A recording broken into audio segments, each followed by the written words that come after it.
Hi, I'm Alyssa, and I'm going to be reading The Spoon Book. This is Spoon. This is Spoon's family.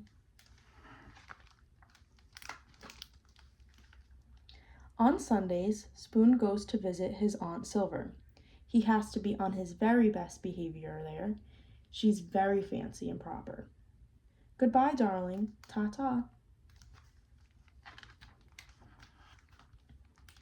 At bedtime, Spoon likes to hear the story about his adventurous great-grandmother, whom fell in love with a dish and ran off to a distant land.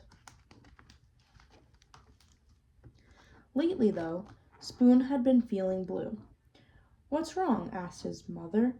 "You look a tad bit out of shape." "Nothing," mumbled Spoon. "It's just that.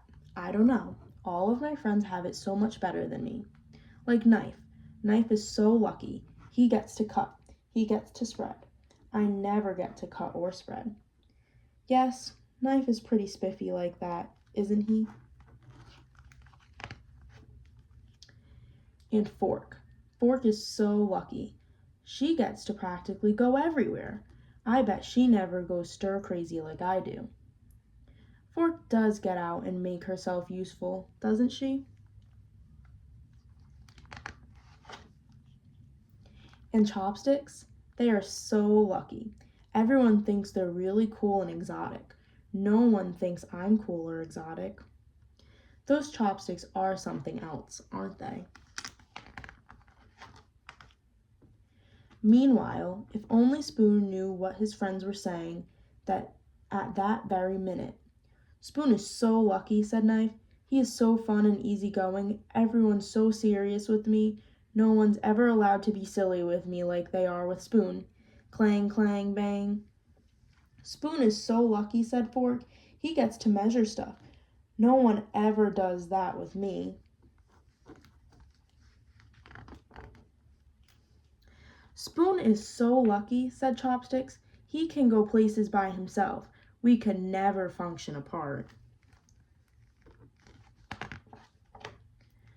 That night, after bedtime stories, Spoon's mom turned off the light, tucked him in, and said, "You know, Spoon, I wonder if you realize just how lucky you are.